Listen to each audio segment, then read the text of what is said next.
All the cycles. Podcast. Spelled backwards. Pod. Leap. Dumb. Leap. Dumb. Pod. Spelled backwards. Pod. Leap. Dumb.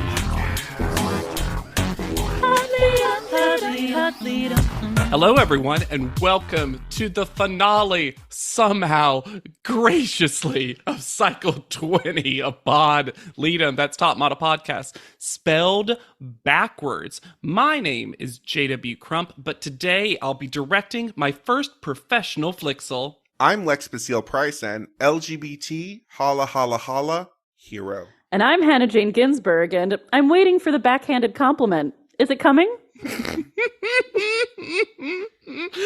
And we're recording an episode that is a finale. It is a part 2 because it is Cycle 20, episode 15.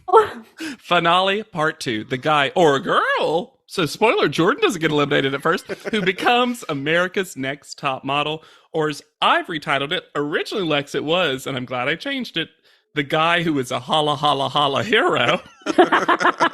But I changed it to the guys and girls who definitely did see you stumble. And if you think we never stumble. Ooh. You should click that clicksall. You can give us 99 cents, $4.99, or $9.99. Or you can be like today's special Super. Lead'em Pod Super sponsor. super supporter, Aaron. Aaron. Aaron, who mailed us 3 crisp $20 bills that I realized they had to go to a bank to because this came from Canada, so they had to get American dollars. Oh my gosh, that's so much work. Have y'all ever transferred money? I've never done it. Mm-hmm. Oh. At the airport. Oh, gotcha. I'm just saying, we got that card, and we all cried in public. Oh, yeah. So Lex got the card and get his own flixel of the writing. And I was in the gym and I started reading it and burst into tears. And I was just like, no, someone's going to ask me if I need help. I need to calm down. I love crying in the gym, though. It just feels good. But how will people know I'm tough? Where were you, Hannah? I was walking to pick up my kid from school, and I was like... It was we're crying because it was exceptionally sweet. And also, Aaron, thank you for saying, basically, we know the work that Cycle 20 put us through. And Aaron's says Cycle 19 is one of their faves. Yeah. Of our podcast. And I agree. I had fun. Mm-hmm. So if you can follow in the footsteps of Aaron and just start sending us money. We got a P.O. box, baby. Cold hard cash. Or ClickSoul, whichever's easier for you. We want it to be easy for you. Mm-hmm. And we have a mailbag coming up, and physical mail's fun. Get it in there right now. Yes. So be just like Aaron, maybe. And also, like all our Lead'em Pod supporters, by clicking the ClickSoul in the description. I'm trying to Spotify for podcasters in the accent of petite Aaron. Are y'all ready for Previously on Fest? I'm so sorry. Before we get into the episode, I have a little surprise for the two of you. Oh? Because little peek behind our Venetian blinds. If you listen to the last episode, you know. We were taking a break between episodes, and I decided to scroll through Instagram. And of course, I saw today's post from Smize and Dream. Because we haven't had a Smize and Dream update in a while. That's true. And the Smize and Dream Instagram loves a national day. It's their favorite thing. And apparently today is National Roller Coaster Day.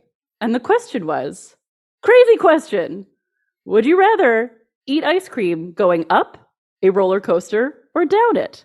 And somebody responded, that point right before it starts to go downhill, LOL, make it a little more interesting. And Smize and Dream responded, when that cream hits that steam. End of podcast. Who cares about the episode? This was the episode. It was great. Jordan wins. When that cream hits that steam.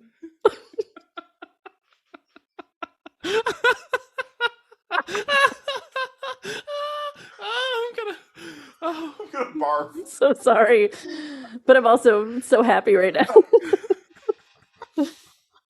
Guys, how is Smize Cream still a thing? It's a money laundering venture. Oh, yeah, 100%. Remember when we ate it?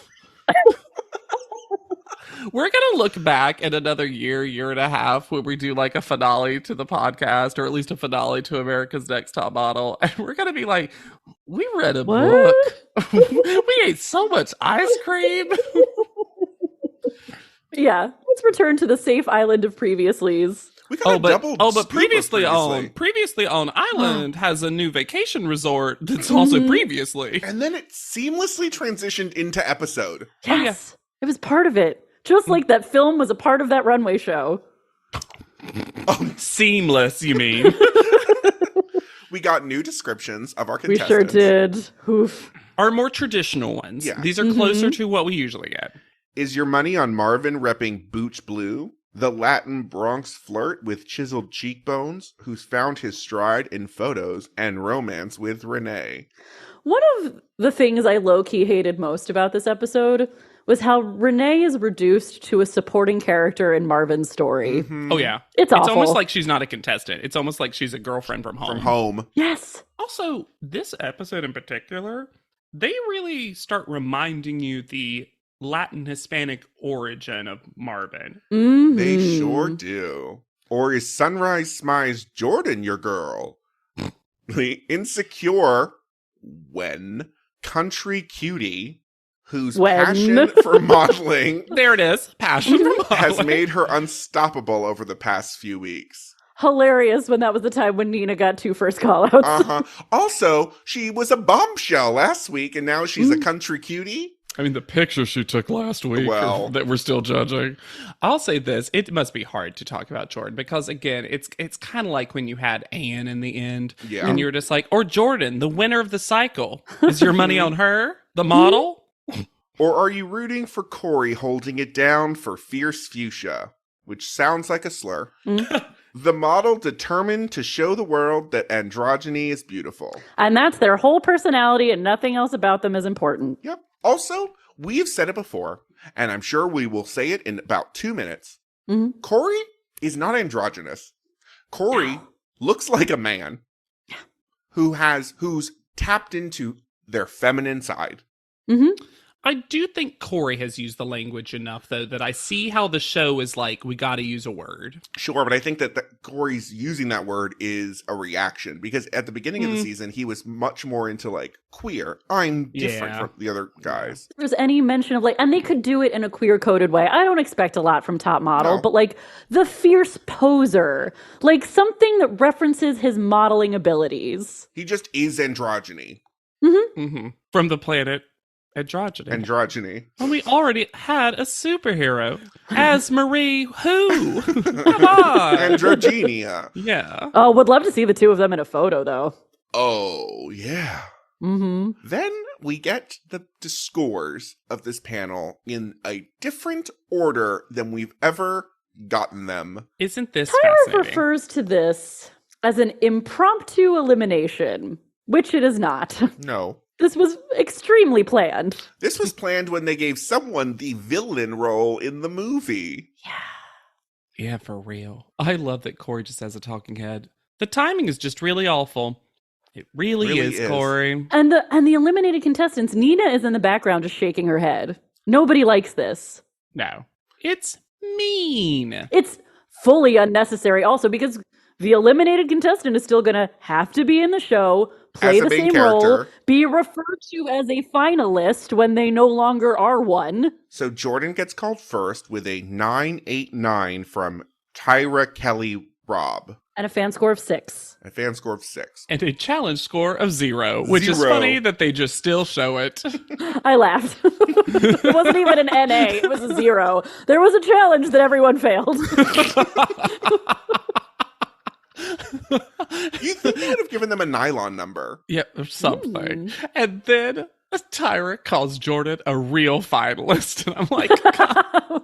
Jesus Christ. There was the finals and then the real She's finals. a healthy finalist. So that leaves Marvin v. Corey. Marvin gets an 878 and a 4.5 fan score against Corey's 10.57 and a 4.6 fan score. So again. So fascinating. I'm not going to say that Rob is a good guy. He's been awful when it concerns Corey on the judging panel. But the fact that Kelly is the one who sent Corey home. Kelly absolutely sent Corey home. And honestly, if you look at Rob's scores, he gave a 9, an 8, and a 7. He gave 3 reasonable scores in the order that he probably liked the photos. Yep. Tyra gave a 10, 9, and 8. The same thing. Kelly gave an 8, a 7, and then a 5. And Corey won the fan vote, barely, but still won But he it. did. Mm-hmm. And Corey's not been getting good fan scores. No. Marvin gives him the weakest not hug so the gay doesn't rub off. Don't hug that man. Just leave that man be. Yeah. Just leave him be. I honestly think that Marvin went for it and then immediately felt the energy and was like, nope. Mm. And then Corey basically says, fuck, right to Tyra's face. Sure does. Mm-hmm. And then this. And there is a creator that I will give a shout out to. Allison Pregler is, I believe, how you pronounce their last name. They do this amazing series called Baywatching, where they have watched every episode of Baywatch in order, and it is the funniest, best thing ever. And they did a top, I think, 13 list of the most Tyra-licious moments, as they called it, but the worst moments in top model history. And I was waiting for this because she kept saying, holla, holla, holla, hero. So many times. It was also holla, holla, holla, hero. And before that, just LGBT, holla, holla, holla, hero. You're still doing this. And then this bullshit where she decides to explain this cruelty away by, this happened to me once. No, it didn't. You didn't have to walk in the show. Yeah, you got fired. You got fired from your job. You have to still has leave. to walk. Yeah, he has to be fired and still work. And I'm sorry. I really, really don't appreciate the lack of emotion at this elimination from the judges. Mm-mm. So disrespectful. He doesn't get a send-off. Then Corey literally says every other person has gotten time to be by themselves to process this. And be upset and collect themselves. And he is told to buck up. Show's in 5 minutes. Well, we'll get to that later because Laura is the hero of the Corey story. Who saw it coming? I sure didn't. Not me. But right now, Kanani references Jazz Lead and says, well, if Corey can't win, Marvin better win. And then, I don't know if y'all feel this way. This could be just me. When someone from one of these newer, more modern cycles of Top Model references something from an older cycle, it feels weird. It feels like a multiverse situation. Because it's such a different show. And it's a fully different show. So when she references Jazleen and they show that picture, I was just like, I literally thought to my head, how does Kanani know who Jazleen is? Oh. Right. Also, Tyra, in her thing, said that she was canceled. And I thought, oh, too woke. Oh, Tyra, get ready. You don't even know how canceled you can be, baby. Yeah, honestly, that's a perfect little, I don't know if anyone's ever used that. That's a perfect little picture / GIF that people should be using every time someone references. Yeah. And poor Corey is so fucking impressive. Coming up with ways to empower himself, pushing through, so devastated, humiliated by the show. After this happened, I was like, I don't know how I'm going to watch the rest of this episode because I just feel sour. I've turned. After this moment happened, I was like, you know what? Fine. Get rid of Corey. He wasn't going to win. He should have been able to serve fucking cunt on that runway after this. And then they're don't make him be the bad, abusive boyfriend. I wish he had just been like, fuck this show. I'm going to go. Mm-hmm. I'm going to steal that dress and put that on and walk down this runway. I'm going to put that fucking headpiece on and I'm going to walk out the door. And then they're like, oh, but by the way, you have to be in character. I agree with all that, but I will say there's one thing that helped me transition back into the podcasting space, and that was a little cardboard sign from an audience member that just read 186 countries. That these were definitely totally made by the people. Absolutely. Yeah, you know what did it for me? The full row of children at this nighttime event. Unsupervised. You know what did it to me? The heavy ADR of we have to get up when we're knocked down. That's how we make our dreams come true. See, that brought me right back down because Corey is literally crying in the corner while they're playing that ADR. However, right back up again. We're on our own roller coaster. Ooh. There's one sentence that is so funny to me because Tyra has said this phrase correctly so many times and then she butchers it and they don't ADR it, where she goes out and says, This is Cycle 20's America's Next Top Model. Baby girl. As if the show's name is Cycle 20. This is your show, baby girl. You gotta get the name right. This is I would have accepted this as Cycle 20 of. How dare you both for skipping the intro of this episode? Because they added Booch, Blue, and Sunrise Smize when they showed up, but didn't put Fierce Fuchsia Wild. And then it makes Corey look even more like a humiliation, because then we still have to see him hit his fucking head. Oh, you mean in the opening credits? Mm-hmm. I do have to give it to Chris. Once again, never gonna be a Chris fan, but when he way too close talks Jordan, way too close, back up friend, and says, it's finally a guy cycle. They want a guy winner. Don't give it to them. He said that on camera. I loved it. I loved it. It was so good. Yeah. All of these contestants deserve to be in a cycle of just their own gender with no lovers. Yes. Lover free. Relationships are bad. Tyra said this place is Taman Bhagawan, which means beautiful garden of good fortune. That is not true. I knew you were going to say that. I was so excited to hear it. That is just the name of this venue, which was built beautiful. in 2008. It Great. is only an events venue. There is no historical value to where they are. Oh, Tyra. Perfect. It's only 4 years old at this time.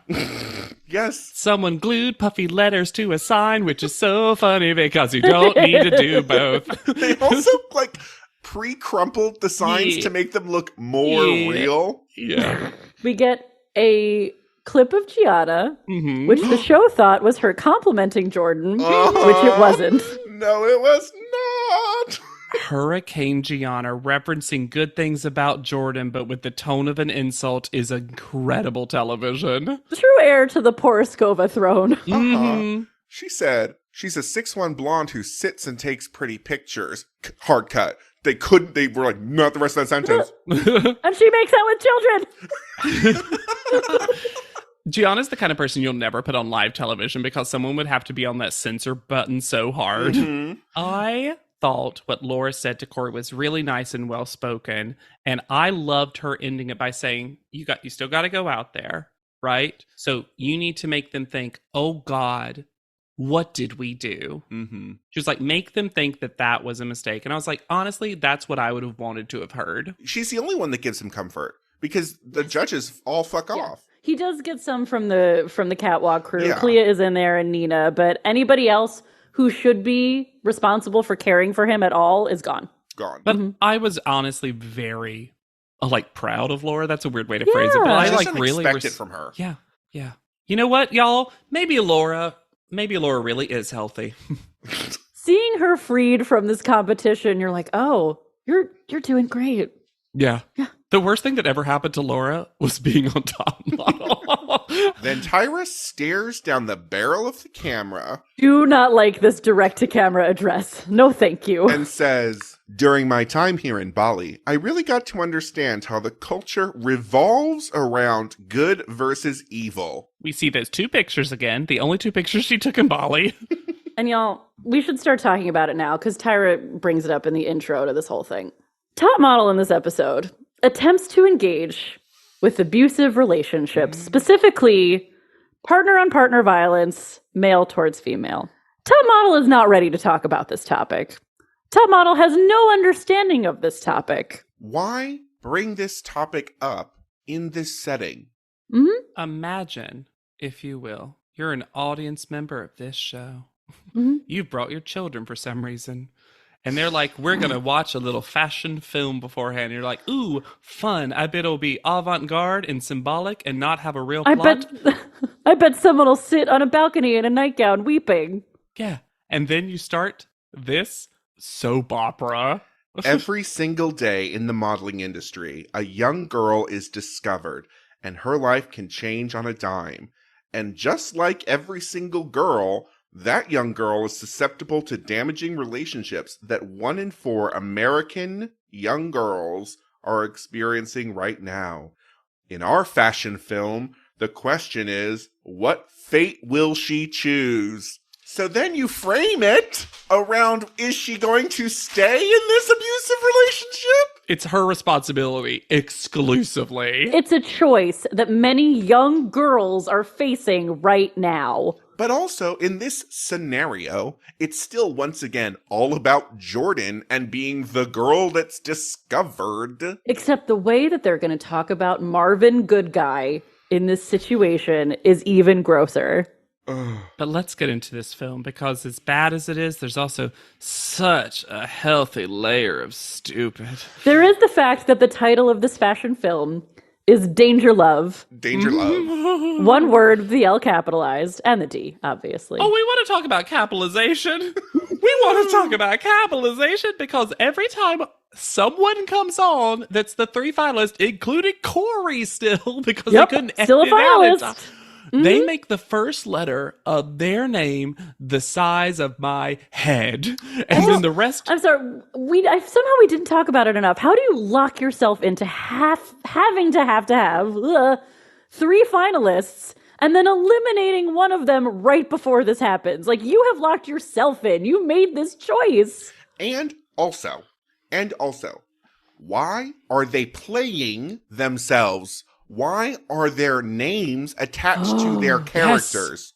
It's crazy that their names are up. They look like, first of all, it looks like opening credits.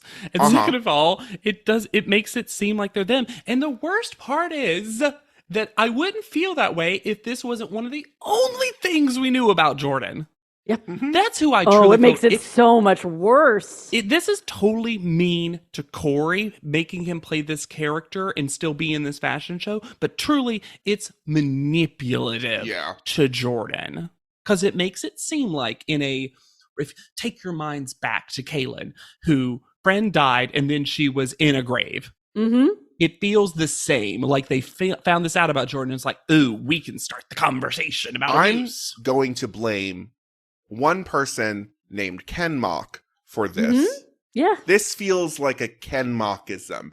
Mostly because I don't... So much so that he was actually on camera to introduce it. Mm-hmm. Really feels like he was taking ownership of it. It does. And also we know that Tyra wanted Corey to win. Mm-hmm. So it feels like she wouldn't have done this. Now, do I believe that there's a Tyraism? She's missing the Tyra show. I want to talk about a subject? Sure. Oh, but absolutely. But I see the she can't help of, herself of Ken Mock in this whole Maybe thing. this is how he convinced her to do it. Maybe. I guess he was Ken-enough. Oh, God. We start with a very normal moment of when a man puts a pendant round his lover's neck from the front in the way that always happens. We've all experienced it. We've all been in relationships. We've all seen it. They are so blown out. This looks like they're angels from Charmed. It all looks like the afterlife. You remember that Robin Williams movie, What Dreams May Come? Uh-huh. That's this. That's where this takes place. And then we get some terrible running. Terrible running. But also she's running to nowhere. And away. also she's running away. She's running by other statues, and those statues are of the previous contestants. And she stumbles upon a shoot. A black and white scene. Photo shoot where Corey is on set with his co-star, Laura James, working. Looking snatched. Yeah. Again, we talked about it last episode. Jordan should have picked Laura. Yes! Yeah. And every time we get a close-up on Corey's face, both in the film and live, it will be accompanied by a big cat snarl. And Rob is taking their photos, and then this is crazy, especially given what happens in the real show. He sees Jordan and he goes, "Come on set," and she goes, "Me," and then Laura just gets pushed aside. This is the only part of In this show's comprehension of relationships, it's not that she now has a new job. It's that job came with the boyfriend. Yes. Laura got broken up with and fired. New story. Corey is a professional, right? And he's like, what? I have to kiss you or whatever. And then Jordan, when he's beating her up, he's like, what are you doing here? I'm with my girlfriend. Laura, what are you doing here? Go away. Stop harassing me. And she's like, what? I thought we were together. We worked. My name is Marvin. Marvin projects himself from the astral plane to be upset that his girlfriend has a job. And then we get 1 year later. Y'all, we have to pause. This is all both problematic and bonkers. And then when 1 year later hit, as if we needed, why did we need in the story's narrative a time skip? Because she got a job just by happening upon it. But the realism is like, what? It would take her a year to have it. It takes a year to really become a top model. But then also, Laura's still there. Laura's just still there. And betrayal. In the same outfit. Because the betrayal is that her boyfriend, I guess, that we've seen no evidence because all we've seen them do is work together, is now making out with his former coworker. On set. And because the font and the positioning is the same for betrayal as it was for the names, it makes it look like Laura's name is betrayal. Then we discover that Marvin has been stalking her for a full year wearing the same outfit. Because he's dead. Because he's dead. I was like, he's an angel. What were they called in Charmed? A white lighter. White lighter. Yes. Yeah. Which is when he discovers. This is so offensive and also this is terrible. So stupid. It's so much. It's bad. It's terrible. It's awful. It's worse than it's on Jordan. Yes. But it's also so stupid because they place a bruise on her temple. Why there? That Marvin discovers by once again holding her face in a very normal way. And then we get some drone footage that is so shaky that it's just like, as it lifts off into the air as they choose each other. But not yet. We don't know the choice yet. Because who will she choose? Hopefully they're not the dead guy or the one that gave her the bruise, maybe. Because we also, the fight that occurred, I don't know how this bruise occurred. Look, there comes a time in every woman's life where she has to choose between linen drawstring and vest no shirt. Absolutely. And then if you pause, and I accidentally did this to write a note, if you pause right when they cut back to the audience watching these on screens, they didn't chroma key it correctly, and these weren't actually playing during the show. That's not the only time this happens this episode. Yeah. So I also think that on top of all of this, I don't think the audience saw this film. You know what? Good. I'm grateful. Yeah, but it also really confusing for the thing that happens later. We're gonna get out of context. Which just looks like Corey being abused for no reason now if you don't know what was supposed to come before. It was so much more fun to have 50-foot Tyra looking at little Tyrus. We didn't talk about it, but Tyra does a full costume change. Into a very bad dress. Into a very ugly dress. At least it's a finale-ish dress, though. Yeah, but it's like funeral Why show her? Why show her scuttle to her seat? She did. She was like, beep, beep, beep, beep, beep, beep. She was like, is the movie good? Sorry, I need to refill my Coke. Yeah, she comes back with popcorn. It's like, I'm ready for the movie. That implies that their behavior would be appropriate for a movie theater, and instead both Tyra and Kelly act like all of these contestants are their children in a school play. Mm-hmm. This is the most screaming, and and Kelly, of all people, is the least professional, because Tyra's always kind of done this. Mm-hmm. Miss J's done this. I get it. It's fun. It's your show. Whatever. Kelly can't stop talking. No, she got some drugs in Bali. Uh-huh. Jordan, it seems like, didn't understand the story either. But I love it. Just walk that fucking dress. She knows what she's wearing. Of course. And I'll give it up for her. This is a great runway walk. She finally did it. She got there. And part of me wonders if she was saving it for the finale. Maybe. If she was overconfident in a regular runway walk that thought was going to get her go-sees and was strategically saving this. Maybe. I also think that Jordan's at this place, especially with Corey eliminated. I think she's like, this is mine to lose. Yes. Mm-hmm. It's time to give it absolutely everything that's in the tank, Jordan. Yeah. At one point, she says, if Marvin wins, I don't know what I would do. And I was like, yeah. Speaking for the audience. Then Marvin shows emotion because he put his hand to his heart. Okay. It was so odd. So much more emotion than everyone else. Laura might be better on screen, but the head movements of her walk are wild. Laura decided to create a signature walk. But this time, she seemed like she was having fun. Yeah, but her signature walk was wiggly head. I think Wiggly legs, Katie. Wiggly Yeah. head, Laura. You think she was still playing Betrayal? Exactly. I'm betrayal. She was giving that eyebrow to the whole audience. I also think that Laura's like, this is the last time I have to be on America's Next Top Model. That's the wobbly head of a woman who's fulfilled her contractual obligations. I had to be on twice the episodes that most winners have to be on. I have spent so much time with Rob Evans. Kanani looks fucking gorgeous on this runway, though. So do Don and Renee.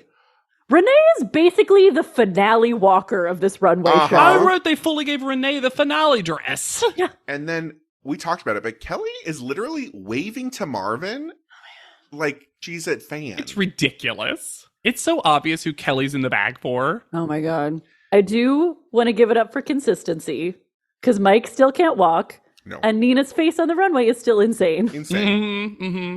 And Jordan does a little tippy tumble, little trippy trip. Barely. Barely. I was going to say, like, barely. And Marvin's So gonna professional once again. and Marvin's gonna Marvin. Yep. He basically said, I hope she smacks her face on that runway. He acts like he stole this runway show from Jordan. Where, first of all, did you see the difference between your outfits? Mm-hmm. And second of all, Jordan at one point tried to make us think that Marvin ever had a strong walk, which was never part of the He didn't book storyline. anything. No, he did not. I also think that it's interesting because we've seen Marvin be pretty delusional about relationship stuff. Mhm. I haven't felt like Marvin's ever been that delusional about his modeling ability and what the end Until- result product is. But this episode, he seems to think he is just The it when shit. it comes to runway. Yeah. Yes. Why? And then we have what feels like it must have been a 20-minute break Uh-huh. hmm where everyone gets changed at the same time. This felt like a full stop down. Yeah. And the thing that they are putting, it's gorgeous. Oh, But the this thing is they're probably putting- my favorite finale runway look that's ever Yeah. been on Top Model. It's definitely top 3 for me. But they can't do this quickly because Jordan is in such a heavy, intricate, special outfit. Fully corseted. Could you imagine Corey in this outfit? Oh, amazing. Let him live. Because instead of getting to wear that outfit, he continues to be haunted by Rob Evans during his finale runway show. What the fuck? This is so weird. Why? So Why? they decide, y'all, as if it's a choose your own adventure and the audience is going to get to pick, that they're going to finish the story, which, They haven't seen. yep. So Corey walks out with Rob beside of him, taking pictures to the side. But so close. Yeah. No, it's impossible. You would get nothing from this. It also didn't seem like they rehearsed any of what's going to happen. I was really hoping that Corey would be like, I got nothing to lose. Push him off the runway. Could you imagine? Right into that pool.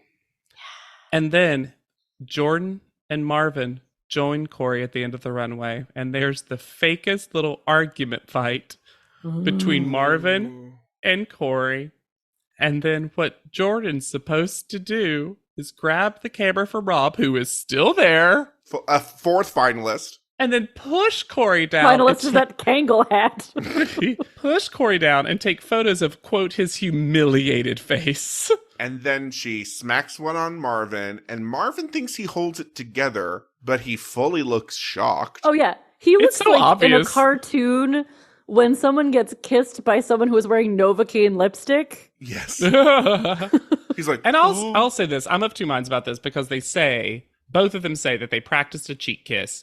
And so this was a kiss they had not practiced. So I don't ever like that. I don't think that's Mm-mm. professional. I It's think not. that was gameplay on But I Jordan's love part. Marvin getting a taste of his own medicine. That's the thing. I can't be mad about it. But it's like Marvin's done that. So it's like, well. And because I said it before. Not that revenge is good. I want to be clear yeah. what I'm saying, y'all. Now it's okay for Jordan to stomp and be fierce. When it wasn't for Renee. Well, you know, Renee got a contract with whoever this was because they gave her the finale dress. And then for the finale walk, you know, all the models walk, they are told they have to do X2O. Well, just for the 3 finalists, because there were 3 finalists in this runway show. Sorry, show. Yeah. Corey has a great walk, looks terrific in the clothes. Yeah. Marvin looks very stiff to me. So dead-faced. Mm-hmm. Well, for me, it's the fact that he keeps trying to have little acting moments that are really taking you out of what it is. Mm-hmm. It's just not suited. And I'm sure that they were directed to do that, but even still, I'm just like, these aren't working. Because Jordan doesn't do any of that. And then once again, give it up for Jordan and her cape work and her living her best life. When she walks out and goes with both arms, I gasp. Yeah. Mm-hmm. And then this is where we get our looking off the mountain moment for some reason after the runway show. Well, right before no. Oh, Lex. Before we get there. We got to get to the moral. Oh, the moral of the film. For every woman, everywhere, there is hope. Hope! Death for my brain. This part of this episode. And Laura James's face when they say that. This is how I know they didn't see the film, because Laura's like, you see this, her crack and be like, what? And they cut away immediately. And and that's the last we'll ever see of Laura. You know what, Laura? I liked you better in Cycle 20. We get one more great moment of Laura, because they do all have to walk out doing X2O. X2O. And then they're backstage, and this was my backup quote, because Laura says to the 2 finalists, good luck. You're done. It's exciting. It's the best I've ever felt, is being done with Top Model. I wish Laura had come out and tried to do 19. And someone, I think it's Gordon Ramsay style. IXX. And then Kelly shouts, get it, Cambridge, or something. I'm like, yes, oh, right, college. Sure does. I was only able to find the lyrics to one of the songs. Ooh, it's been a while since we've gotten to talk about some lyrics. Though the other 2 songs had a writing credit from the same person. No DNC. No DNC. No. Instead, we get Craft Work by Leon Rockmore. And I chose some choice lyrics. Love it. That's weird, because Kraftwerk is a band. I know. That's a strange choice for them. I know. The DNC is also a very popular government institution, but... What a world! All right. Yeah, yo. Hello, how you doing? I'm a loony bin. King Kong kicking in the building, killing rap nerds. Why? Why are they killing him? I'm a monster that hides when he writes rhymes, gobbling you power pellet fries like it's bite size. Power pellet fry? And if you didn't know who sang it, he screams his name like 5 times in the... I mean, that's great. Helpful. Yeah. Leon Rockmore. The 2 of you do that in your cabaret show. I always think it's weird how in the middle you're just do 20 minutes of me yelling my own name. That's every show I'm in. That's just branding. It was wild when you did it in Little Women, but I love halfway through you're like, Hannah Jane Ginsburg! And then you just died as Beth. Yeah, it's crazy. Was she the one who died? Yes, you got I'm it. so proud of myself. Nailed it. When we're back at the house, we are going to throw in our looking off the mountain moment. Except they need to get one last spot in for the spa, so they're just pensively looking at water features. And we get a secret Tyra photo shoot. At least the wig is better. I said she saved her one normal hairstyle for this photo shoot, and the outfit was fine. But then she says that she is shooting her first professional flixel. Oh, honey, it's a flixel. When Marvin, honestly, the best thing Marvin does this episode is it normal or a flixel? Oh, honey, it's a flixel. That's when he lost right there. Oh, yeah. No, that was the moment. Honey. That oh, honey was pointed. They put a crooked X on Marvin's chest. Tyra still drawing bad X's on both contestants. But then when she finishes what she's drawing on Marvin and she asks Jordan, "Hey, Jordan, can you tell what this is?" And Jordan glibly looks at that chest and goes, "Cycle 20." I felt like Marvin was back in the game after that. But also, the X's that Jordan gets are so much like better, Bolder. but also like more graphic and fashion. Xy. Yeah. They looked more purposeful. He gets like a weird squiggly X scar, like he's been like vivisected. Yes. I also love Jordan saying that getting her makeup done by Tyra is a once-in-a-lifetime experience when Tyra has been doing it all cycle. It's so perfect. Maybe that's why Jordan disliked Renee, because Renee always got Tyra doing her makeup, Oh, and Jordan was like, "I want it." And then we see how badly Marvin has tanned while in Bali. Yeah. Because after he asks permission from the banyan tree. Mm-hmm. Which I appreciated seemed respectful. Yes, it did. And the banyan tree is actually incredibly there's a lot of history throughout a lot of Asian And also in countries. these photos does a way better job modeling than the final two. Yeah. Also, obviously right now there's a big, if you type in banyan tree, you're going to find a lot about Lahaina in Maui because that banyan tree spanned 2 acres. Oh, wow. My That's goodness. incredible. Right? My God. Yeah, if you don't think climate change is not real, look at what's happening. So, other side of climate change, he needed to tan his thighs because his underwear and what they put him in were different lengths, and his thighs were pasty next to that fresh tan. And he continues to be both pasty and delusional when he says that he and Jordan got the same score at the last 2 panels. Fully not. What are you talking about? Tyra doesn't take these photos. She's just directing them because she, I don't think, understands how to do with the Flixel. Yeah, I don't think she knows how to Flixel, which is so funny since we know it's basically her company. It's also, that's why this photo shoot goes quickly.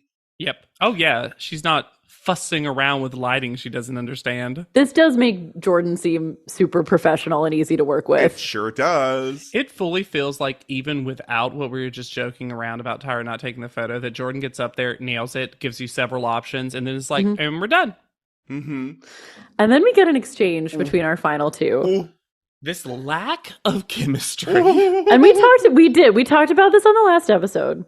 These two people both hate each other and don't care about each other. It's honestly kind of fascinating. I don't know if I've ever seen two people interact like this. It's like they've never interacted before. While shaking hands, Marvin goes, "Whoever wins, wins."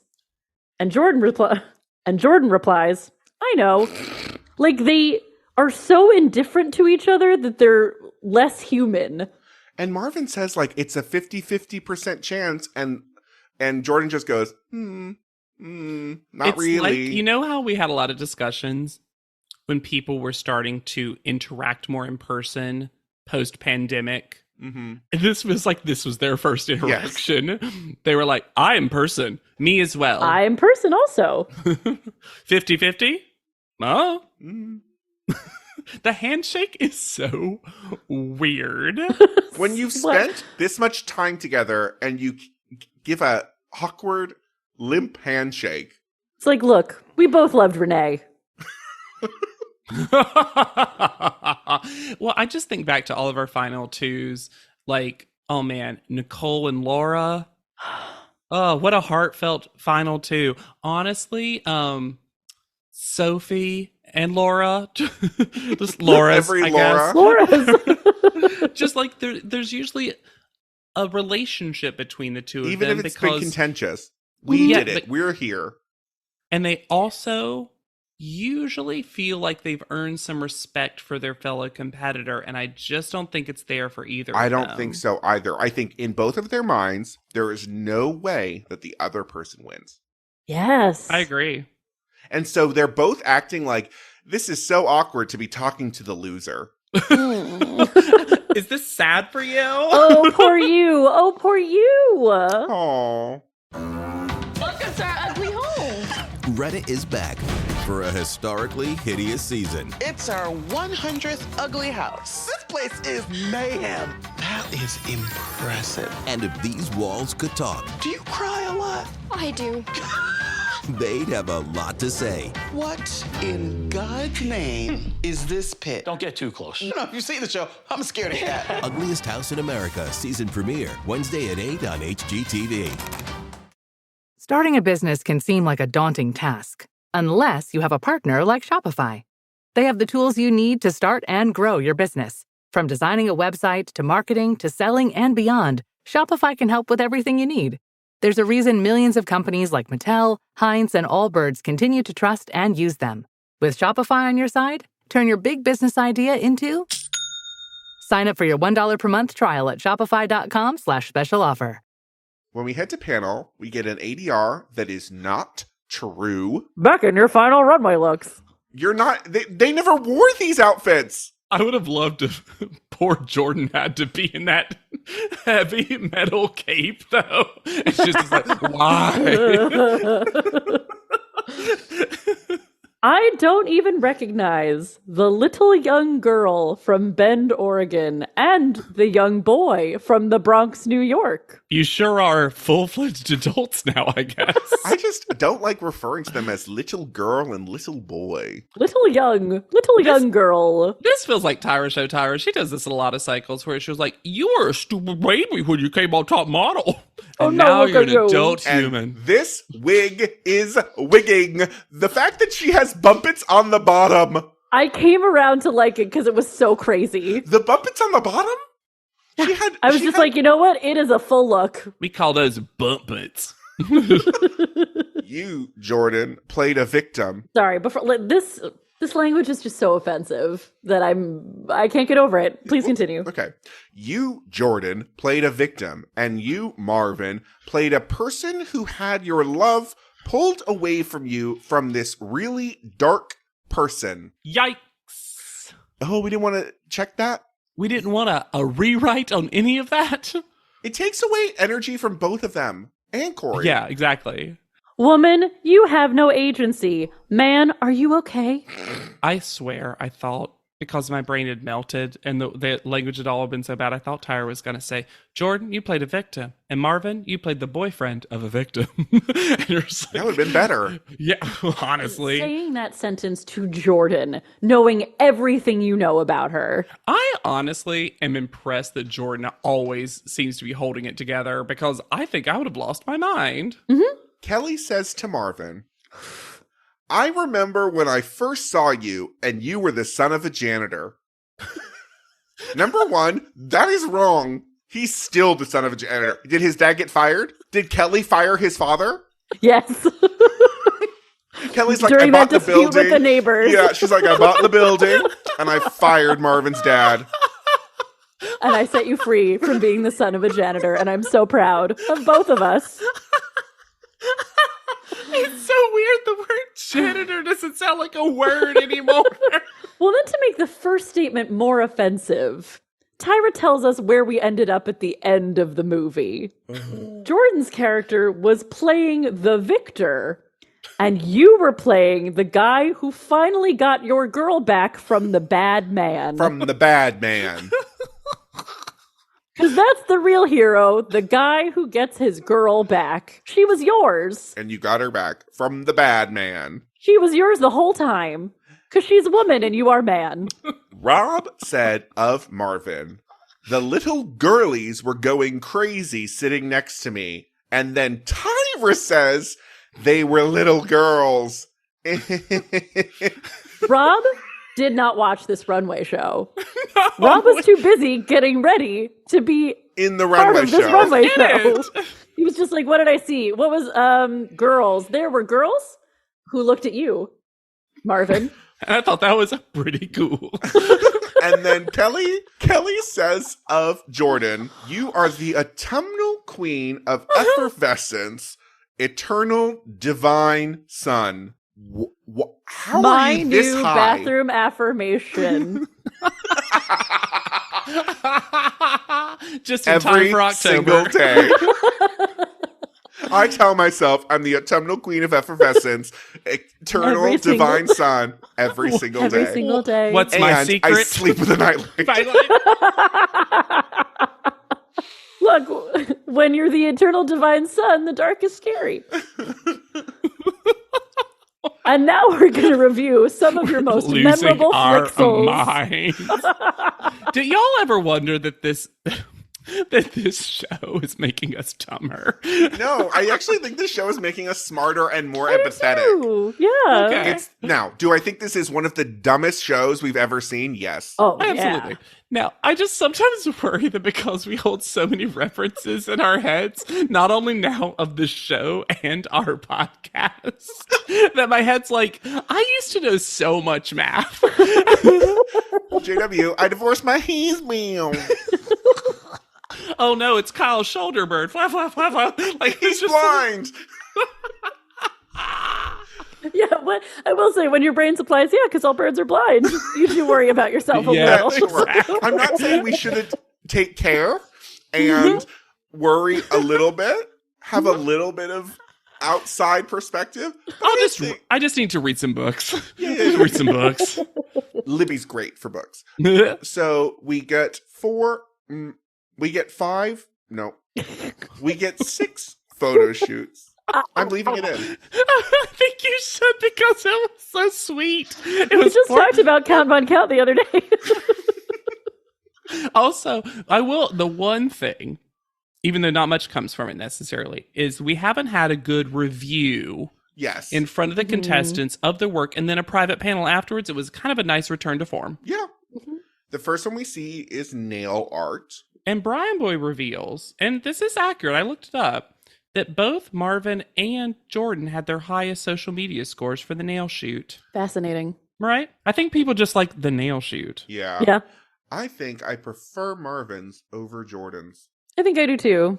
This was my least favorite of Jordan's, honestly. I mean, well, no, the animal one was, but you know what I Sure. mean. It's The not real up there. ones. Yeah. Yeah. Yeah.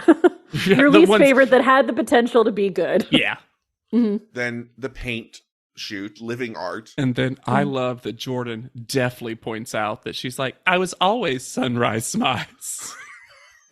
No, Smart. she said, I'm always my sunrise. She still doesn't get it correct. She didn't know the name. Close Still enough. smart. When Rob says that this photo of Marvin is good, Oh, and Tyra disagrees rightfully, but then she tries to say that his face is still good. Marvin's is one of the worst. Oh, yeah. Then we get Fields of Fashion. These are both bad. Why show them? Why? Why pick this shoot? But of the two, you pick Jordan's. Oh, for sure. Sure, but they're both we canonically dislike Yeah. both of them. Mhm. And There's the so many judges better don't. photos. The judges don't say nice things Huh, about why them. are we looking at these? Then we get the rice patty shot, which I think Marvin's is actually better than Jordan's. I agree. But I love that before he leaves this show, Rob has one victory that basically was convincing Tyra that Yep. sometimes models need to belong in their surroundings. We get a sepia flashback. Tension between the two of them for the rest of this episode is thick. So uncomfortable. Then we get Jordan pretending that she doesn't know why Brian Boy is here, which is gorgeous. Oh my God. Jordan, this is not one of your best scores. Oh, for social media? Oh. Little Angel started playing when I heard her say Then that. Tyra says to Marvin that he looks like everybody's brother, which is the new racially ambiguous. I'm sorry. Free of context, the sentence, the Caucasian audience can look at you and feel something. It's one of my favorite things that's ever Finally. happened on the show. Finally, something for us. Then the Tyra shoot where we get the theme. Now we get the theme, which is one with nature with the sacred banyan tree and repping double X2O. Why add it in there? Just do banyan tree. These are both bad photos. I think they're both bad photos. I'm sure Jordan had better ones. Her arms look deformed in this I photo. just don't understand why they made her pose like this, though. She because looks like she was just woken up from a cryogenic sleep. yes, The lingerie is not flattering.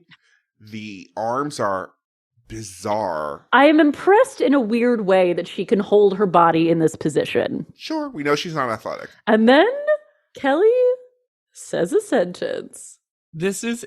How does Kelly not hear this? This photo for me is a Jordan flag, and it's flying super high, and it's white, and it's glorious, and it's powerful. You just said white power. You just said white power. And even if you divorce it from that context, because she did say white power, if you were waving any kind of flag, you don't want it to be white, because that means you've surrendered. And also, 2 more things. Yet 2 more things. 1, captions crunch this from it's flying super high to it's flying super hot. It really did. And then also, Jordan is a country, so there is a flag of Jordan. Is it the white power flag, JW? It is not. I just can't get over the fact this is the... If you ever want to try to explain why Kelly is bad as a judge, this is the sentence, because everything about this is wrong, and the more you look into it, the more wrong it is. Yeah, there are so many different ways for it to be wrong. And none of them are like even fun ways that it's wrong. No. I mean, me realizing that Jordan's also a country, so there is a Jordan flag. That was fun for me. The tension for this couple that's broken up between Tyra and Rob. When Rob compliments the photograph, like you're supposed to do, As to the them main pretending head judge. that this photo of Marvin is a good photo. He looks like he shrank. Like he's like... Yeah, he looks like he's looking up at the ant that is now bigger than him. Exactly. This is very Honey, I Shrunk the Kids. I can jump that high. It's not even well framed. No, it sucks. And then Kelly says this is very La Chappelle-y, which it is no way. But yes, they break up. But getting back to Tyra and Rob. Rob compliments, and then Tyra's like, oh, a compliment. Well, I'm waiting for the backhanded compliment. Ugh, is it coming? And Rob's like, no. What happened between the two of them? Oh, boy. I gotta know. Then Kelly says to Marvin, it takes a lot to be able to do something like this. For a shot in which he is standing in his underwear looking up. And that's it. To be fair, he hasn't looked up in a photo. I was about to say, it is kind of a different face for him. Also, there's something they added shadows around his crotch to have nothing there. I also love that Tyra, Rob compliments his body, and then Tyra's like, oh, it's not actually that good. It's makeup. Actually, you don't have to be fit, Rob. We can all cheat a little, except for you, John. Rob, have you ever heard of Cheaties? Cheaties. And then what's her fucking face? Who's always in my fucking ads in. That was it. Rob insulted peanut butter on a waffle, and the relationship was done. That makes sense. So we head to private panel. Oh, you know what we haven't gotten to do in a while? Tyra lets them know that they're going to talk about them as models and as human beings. Weird. But you know what we haven't done in a while? Private panel! Since when has Brian Boy gotten demographics on fans? I love him saying Marvin has a strong gay fan base to no reaction. To no reaction from anyone. Everyone's like, okay. And then Rob, proving that he doesn't know how anything works, says that he could see Marvin working purely just because he wants it. What? It's not how anything works. And also, Jordan also wants it. So much. Kelly says the term rebel rouser. Yeah, she says Jordan's not one to rouse the rebels. It's a rabble rouser. Uh-huh. Well, that's why even captions put rebel in quotations. Then Rob tells a little story. I know beautiful model chicks who I'm personally thinking, why aren't you working more until I spend time with them? Is that just a story to let Tyra know that he's fucking again? It seems like it. But then, how much do we believe? Not at all. In all seriousness. Zero. Okay. Zero. This quiet, boring, dull Tyra story where Tyra's like, I was also dull. I was also boring. I think she was sexy babying all over those sets. There is no way that Tyra's like, okay, I'm going to take a picture. Fierce, fierce, fierce, fierce, fierce. Okay, am I done? Not once has Tyra ever done that. I thought she was doing Heidi's makeup. Uh-huh. Oh, Tyra. Oh, you do my eyes so well.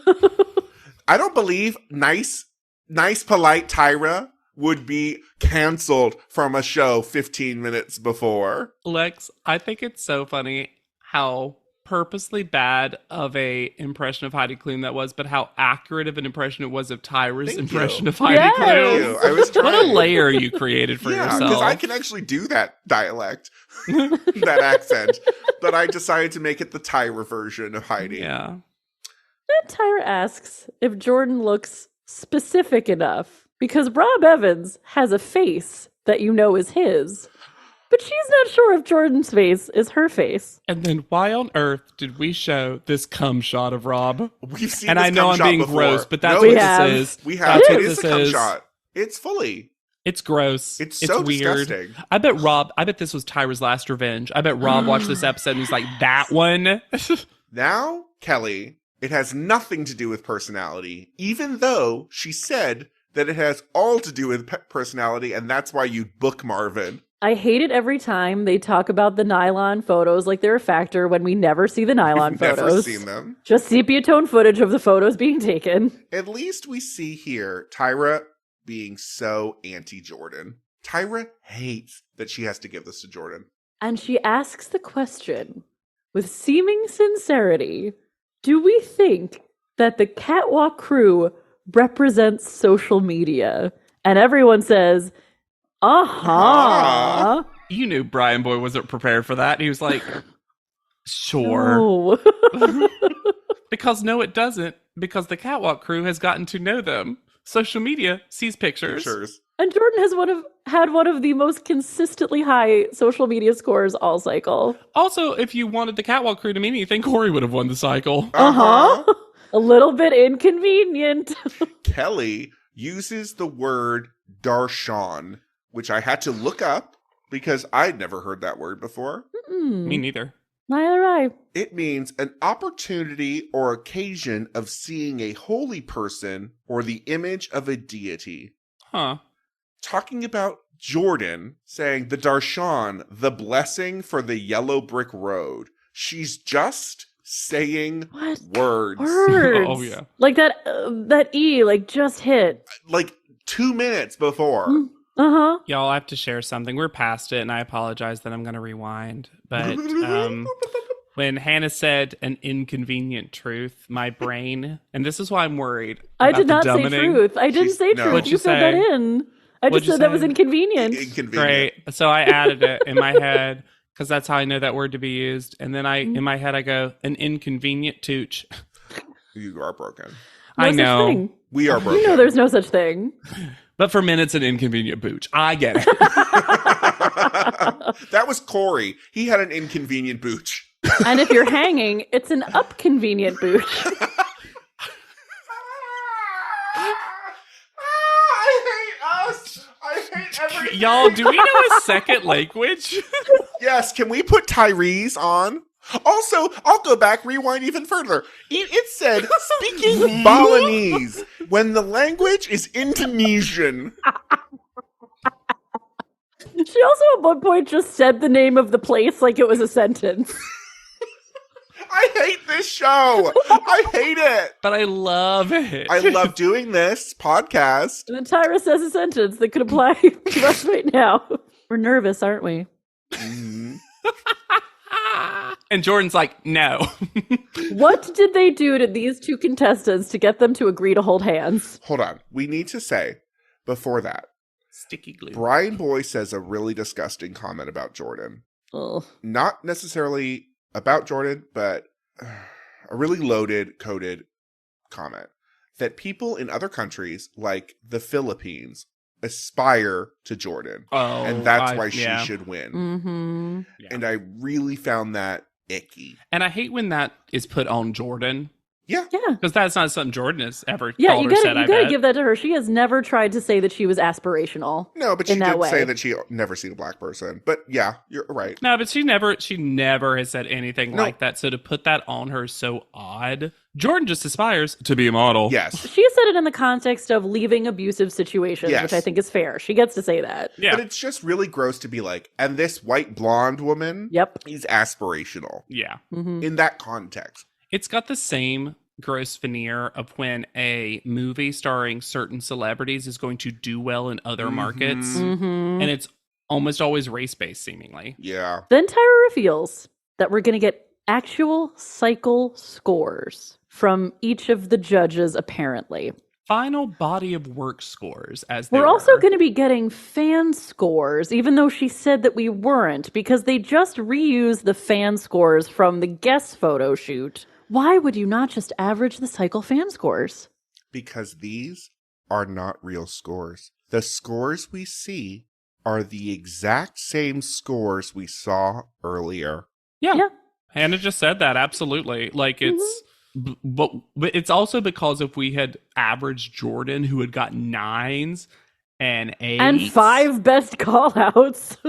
Yeah. Also, so I did some digging because fans were like, that's not right. Then they said in an article released by Reality TV World, it was revealed that there had been a glitch with the final scores during post-production and that the judges' scores for the finale were 27 for Jordan and 25 for Marvin. The CW acknowledged the finale contained inaccurate scoring graphics after being contacted about the discrepancy. During an exclusive statement, a representative of the network was quoted as saying there was a technical error with the on-air graphics that occurred during post-production of the finale. However, as you can see in the photo, it didn't change the outcome. And then at one point, you see that the screen has a chroma key green screen on it. Sure does. I guess that's why there's that long silence, and Tyra has to tell Jordan she's the winner because Yeah. there was nothing to see. Yeah. That is so weird, though. Lex, where did you find that? Which part? This, like, statement, I suppose. Oh, that was on Reality TV World. Reality TV World sure has gotten some scoops. Yeah. It's got the receipts. Why can this post-production team in the second half of this cycle not get their shit together? Don't know. Oh, guys, one of my favorite things I'll always remember is when all Fan the score scores were 32-7. I loved it. Is this the first we've had some inside the show jank? I think this is the first post jank we've Yeah. had. Well, and also just to call it a glitch. What? What are you What talking glitched? about? Also, it's post-production, so this could all have been fixed. The scores were just too fierce. We couldn't handle it. But then they're like, we assure you, Jordan was the winner. Which, like, fine. Marvin gives a prepared statement on losing. Mhm. And then as he walks forward to hug Tyra, claps for himself, and no one joins in. No, literally no one seems enthused this entire time. And then Tyra says, a man needs to catch up to the little boy inside. Oh, so now you're Gianna, Tyra? All this language about boy, man, girl, woman, adult, kid, it's just so weird. And Tyra's done this before. She's just now got guys. Yeah. When they tell Jordan she wins, everyone very limply claps. Because she takes a higher percentage of good photos than Tyra can. I mean, that's one hell of a compliment. Yeah. Well, and then when we see the photo of the two of them together, I mean, Jordan eats Tyra right up. Oh, yeah. I looked for crumbs, but it felt like there were no crumbs to be found. Tyra admits straight to Jordan's face, I wanted Corey to win. I wanted a man to win. Mm-hmm. I appreciate the I appreciate honesty. it. I Yeah. appreciate it. Then Laura pops out and is like, I told you.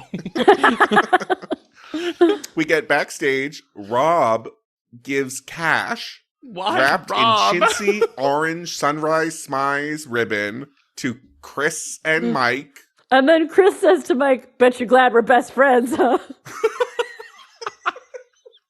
And Mike's like, it wasn't worth it. And then in that Tyra photo with Jordan, it looks like she's trying to push Jordan Yep. out of the photo. Whoop. And Kelly says that Brian Boy would have thrown things if Jordan had not won. Well, He's the only one that seems excited that Jordan won. Which I appreciate because Jordan deserved the win at this She point.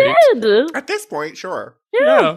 And then we have a fade out collage that is also messed up because it still includes Corey. Uh-huh. He gets faded. Marvin gets faded out. And then they don't put America's Next Top Model next to Jordan They like don't they've done move her. every They do other nothing. cycle. Whoo! All right, we've got some updates. And Corey, let me say something. Corey, this is, if you ever listen to this is your pal JW, big fan. You did something so nice for me, so nice for us, so nice for the listeners, because Corey, on his official website, Corey Wade, it's his name, CoreyWadeOfficial.com, has a less than 2-minute video that I'm going to share and play that literally summarizes his time on Top Model and then speaks to what he's doing now. That's amazing. What a dream. Keep producing yourself, Corey. Yeah, right. Here we go, everyone. This is, again, from CoreyWadeOfficial.com, and this is the video you get right when you pull it up.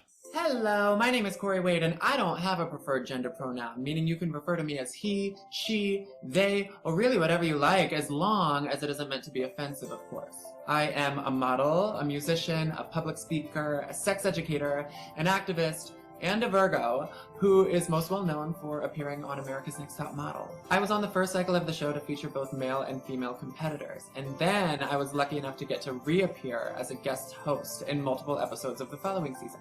I was on ANTM in 2013, and at that time, we really didn't have the language we now have to articulate queer experiences in a comprehensive way. On the show, I received a level of criticism about the fluid expression of my gender and my queerness that actually woke the activist in me and inspired me to not only want to share my story, but also to educate those who may be missing the mark on what it really means to be queer, and to teach people about all of the great vocabulary we now have to finally be able to talk with one another about gender and sexuality accurately and coherently. I've been doing this for quite some time now through the college agency, and for all of the jobs I've ever had, this work has been the most rewarding and enriching experience I've ever known.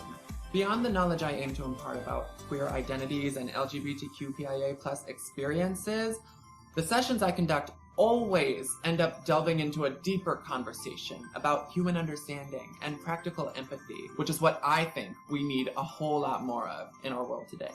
I have had empowering conversations with kids all across America at colleges and universities in places like North Carolina, Kentucky, South Dakota, Wisconsin, Maryland, Pennsylvania, New York, of course, Texas, Florida, and many more. And I can't wait to visit you at your school. That was great. What a lovely Gem. human being. What a gem They of a person. really fucked up by not allowing Corey to win Top Model.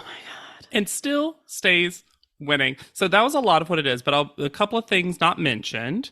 Again, he, she, or they, any pronouns. Corey is Corey Wade Official on IG, musician, educator, activist, Virgo, Stillist ANTM alum, and is a big part of the Fluid Project, spelled PHLUID, which is gender-free fashion, community activism, and education. I went to one of their events one time and didn't realize nice. that Corey was involved. Did a lot of music, actually. Another musician from this cast in Met February Dawn. 2015. Well, he did say he didn't want to go back to wedding singing. Wedding so. singing, that's true. It's true. He released his first single, I'm Sorry, and followed it with Carpe Diem the same year. In 2017, got acquainted with pop producer Alan Glass and produced his first full album, Unify, which included a single, There For You. And then Unify was released on Spotify, so you can check that out. And in October 2020, alongside Rena, he released Dreaming on the Dance Floor. And I listened to some, very pop, very fun, very upbeat, good voice. And he is getting married soon. About 8 weeks ago, as of the time of this recording, he posted about his soon-to-be husband, and they are quite lovely together. He's very active on social media, lots of followers in the hundreds of thousands, and that's Corey Wade, WADE Official. And thank you again, Corey. Could everyone do a little summary video for JW Caramba? Then we got to talk about Marvin Cortez. Marvin Cortez 1, spelled Cortes. The Instagram bio reads God First, Prayer Hands, runner-up on ANTM Psycho 20, And 2 of his 3 pinned posts are ANTM related, including a group photo of Jordan, Tyra, and him. He's been in The Fashionista, August Man Malaysia, Bella NYC, Elements, Desnudo, Adon, posed with Brooke Candy for a cover and spread of Galore magazine.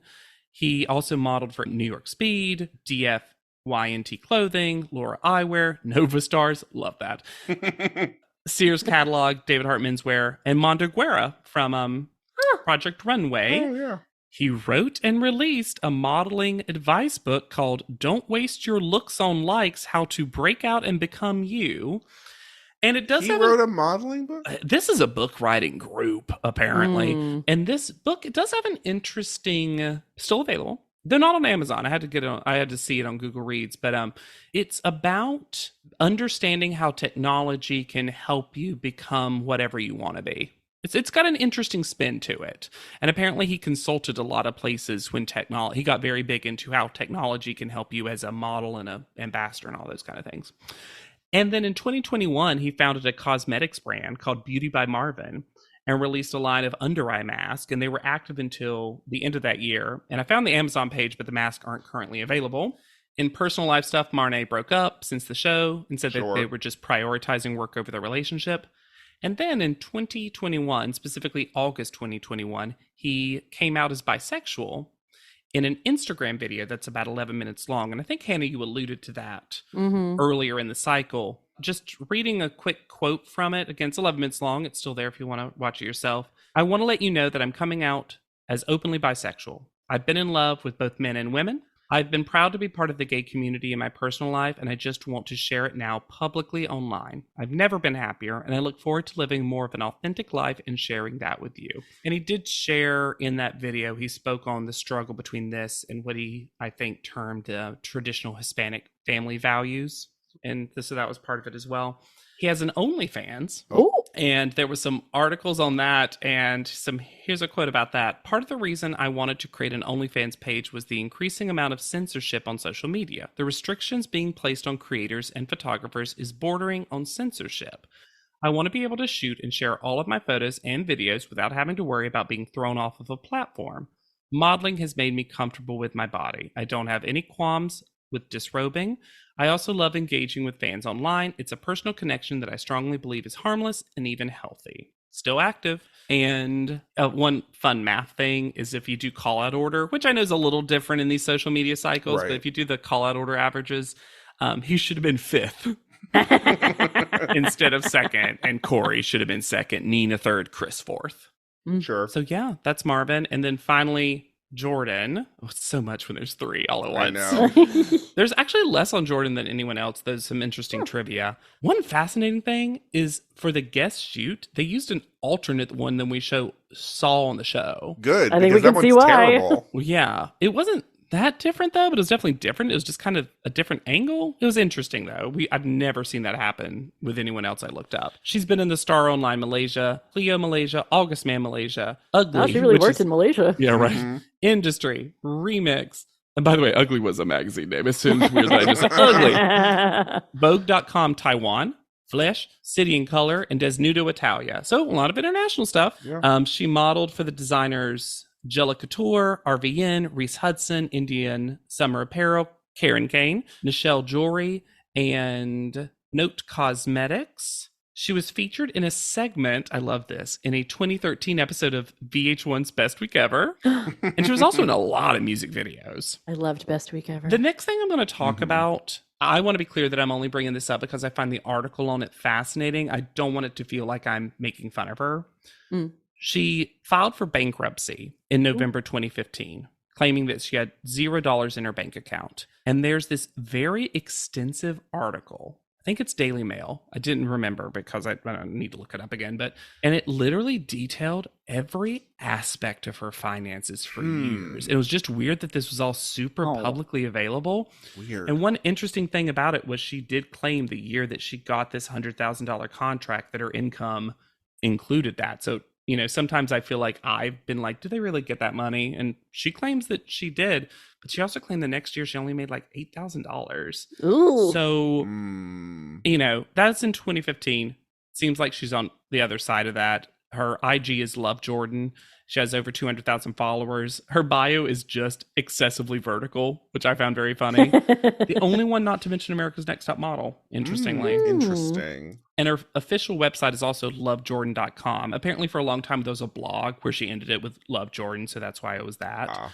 Lovejordan.com now is mostly her portfolio. One book that's all beauty and one book that's all like swimwear and full body and that kind of stuff, and her contact info. And then finally, some interesting trivia for Jordan. She's the 6th winner to have never been in the bottom 2. Jasleen McKee, Nicole, Krista, Sophie. And she's the 2nd winner of the show to have received a total of 6 first call outs. And of course, the other one's Anne. Anne, yeah. But yeah, and that's kind of it. Like on social media, she doesn't post nearly as often compared to the other two. I mean Corey's very active on social media, so there's probably no comparison there. But it's funny that the other two are very pro ANTM, and she's not really. She did go back to the natural hair color, unshockingly. But she definitely just kind of looks regular looking in her photos. I mean, beautiful. Beautiful, but like... Well, to eulogize the 3 of them... Can we go in reverse order? Let's please go in reverse order. Starting with Jordan, you mean? Yeah. Yes.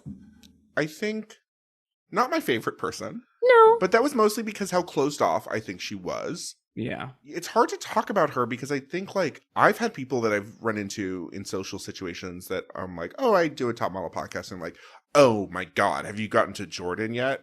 Because she seems like a person that people really like to look at her photos, but I wonder how many of those people actually remember her on the season. Because I think on the season, she's kind of nothing. Yeah.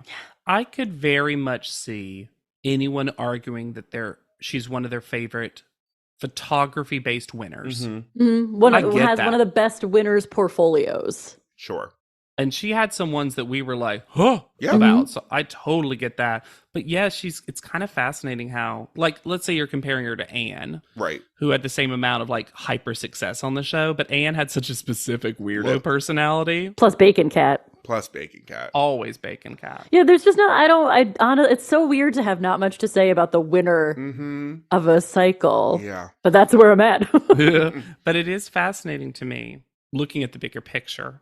We've had 2 cycles with social media, both won by hot blonde women. Hot bleached blonde women. The most of blonde among us.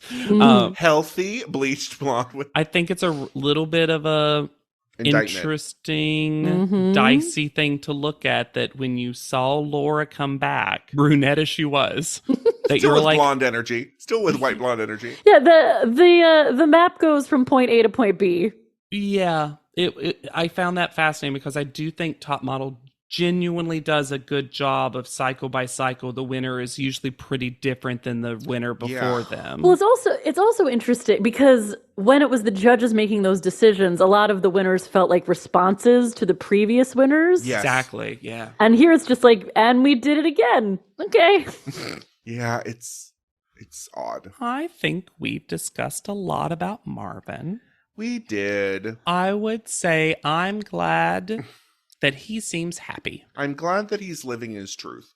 Yeah. I hope that he is in a more enlightened place and has changed his attitudes towards women.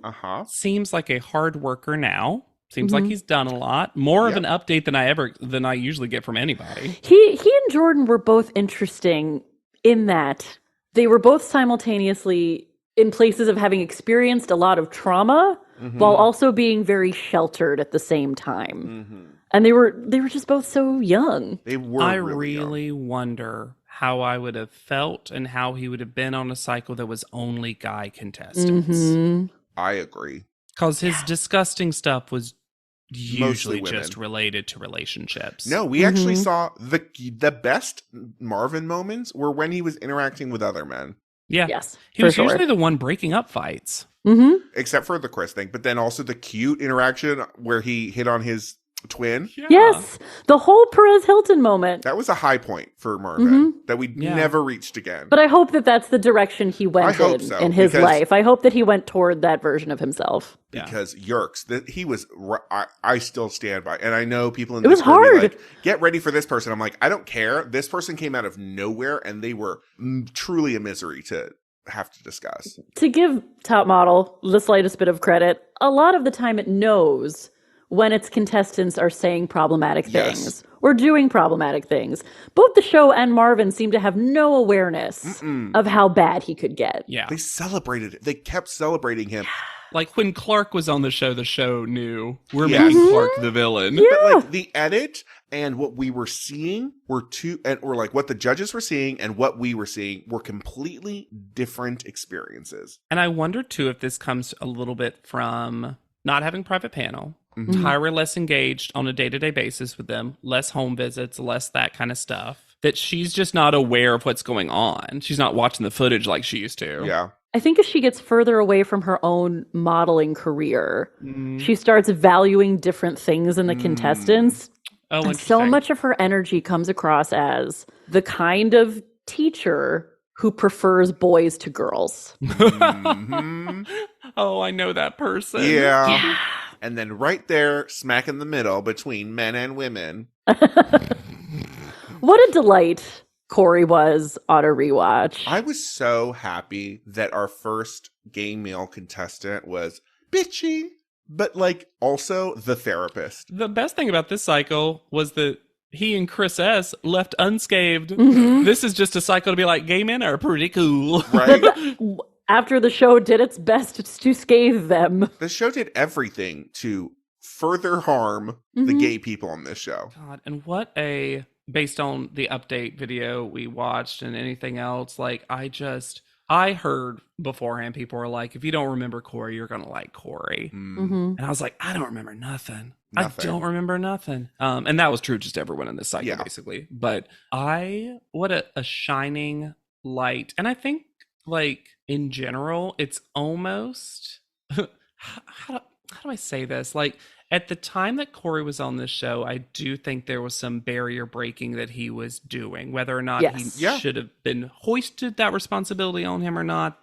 Well, But and he was very he aware of knew. it. He Yeah. knew. Yeah. But it's almost funny that it's like quaint now Mm-hmm. in a way, but he still comes across so lovely. Well, and he's also someone, and I feel like I was realizing it as we were talking, but this is someone who I want to see interact with all of my other favorite contestants from Top Model, and I think that says a lot about them. Apparently, he guest hosts 4 episodes next cycle. Give him the job now. Reboot it, give him the main job. He's like the new Takara. He just comes back all the time. And I will say this. I hope, Corey, somewhere out there, I hope you learned another language. Yes. I hope you stopped being disturbed by languages you didn't know. The thing is, like, I saw so much of not myself and Corey, but like so much of like those queer people that had to be more grown up than the people around them.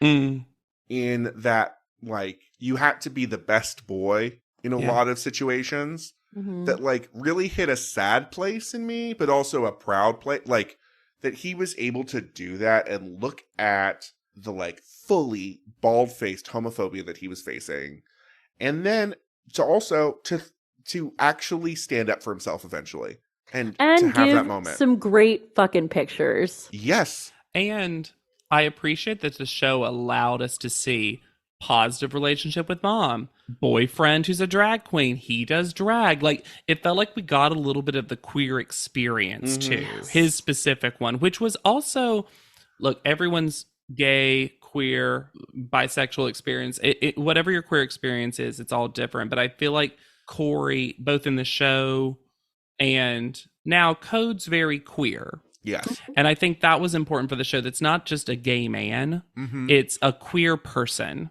who lives in that world. It could have so easily been, and we could have only seen the stereotypical gay friend. I think it could have been really easy to edit that together, but he was giving a lot of dimension. Well, and this was a season of a lot of tragedies and a lot of trauma. Yeah. And I'm really glad that he got to be someone who was fully comfortable with himself, who loved himself, whose source of trauma mainly was the show he was on at the time.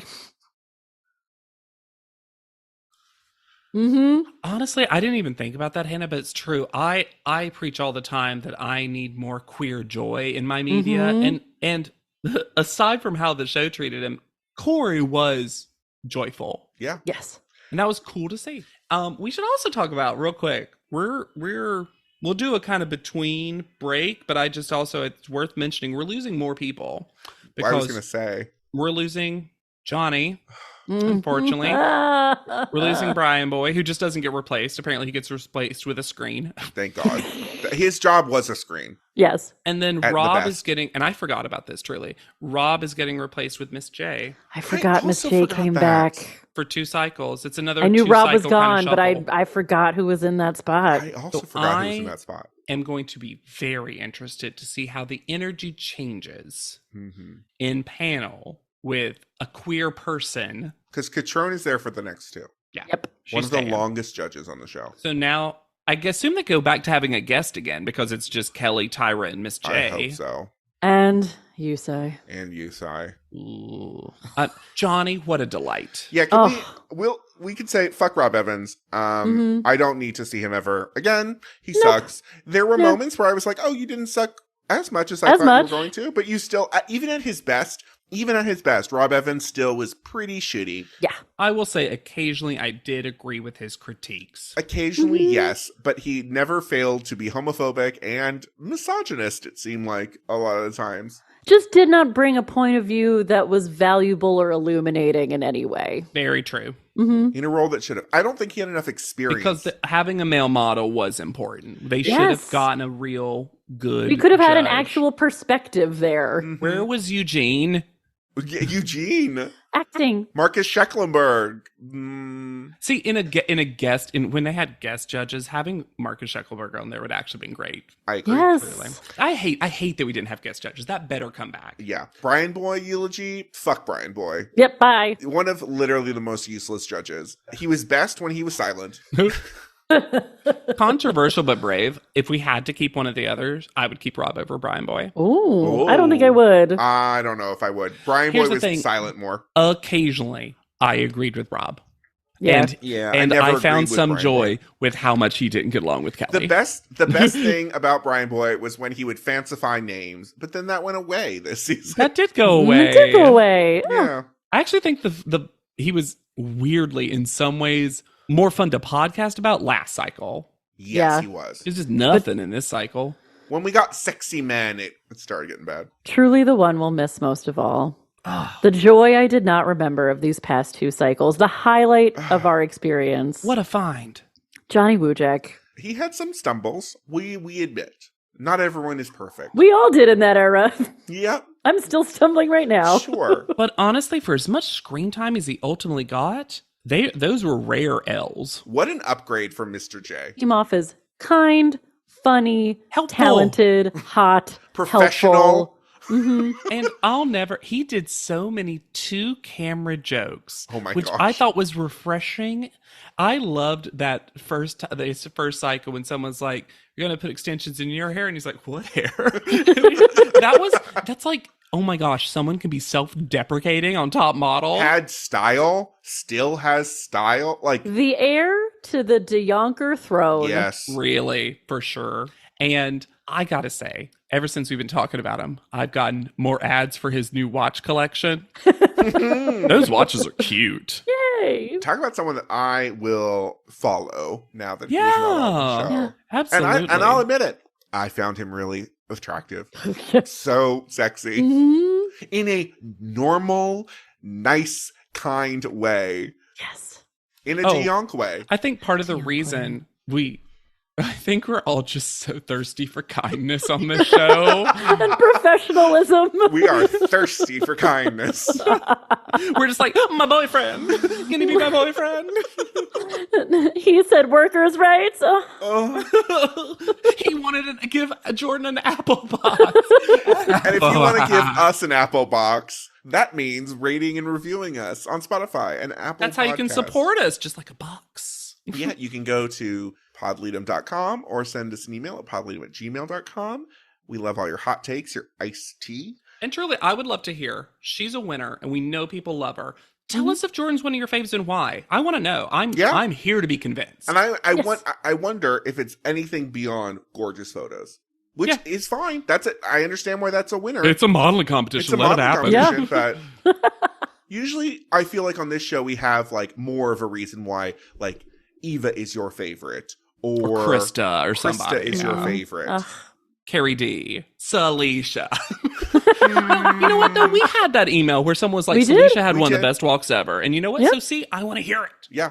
You can find me anywhere. That includes Blue Sky now. At Yet Charming. I'll get invites soon, and then Hannah Jane and JW Crump can join me. Yeah. Oh, that's why I'm seeing you up in the sky. Oh. I'm just still on Instagram at Hannah Jane Ginsburg. And I'm on TikTok at JW Crump. Okay. And again, thank you every time you tag me in someone else lip syncing to another thing from Top Model. And be sure to use the hashtag PodLeadem. And check out our TikTok at PodLeadem. All of our clips are there. If you guys don't know, if you're not part of the Discord, or if you don't follow us on Instagram, or if you don't follow us on TikTok, Lex does the work. Posting 1 or 2 video clips. If you want to see our face, maybe some of you are like, do they have faces? Oh. You can see us in various states of disarray Yeah. doing clips. You can see us syncing up in laughter. That's my favorite. Y'all, sometimes I look through our hair journeys. The three of us, one thing Fashion that icons. all 3 of us have in common is we are not scared of a hair choice. No. No. I'm beyond that fear now. Yeah, we love a bold choice. So for Podleadum, I have been Lex Basile Price. I'll be Hannah Jane Ginsburg. And I'm JW Crump. And we'll see you on top. Podleadum is not endorsed by America's Next Top Model, Tyra Banks, 10x10 Entertainment, or any of their subsidiaries. It is intended for entertainment and informational purposes only. America's Next Top Model and all names, pictures, and audio clips are registered trademarks and copyrights of their respective trademark and copyright holders.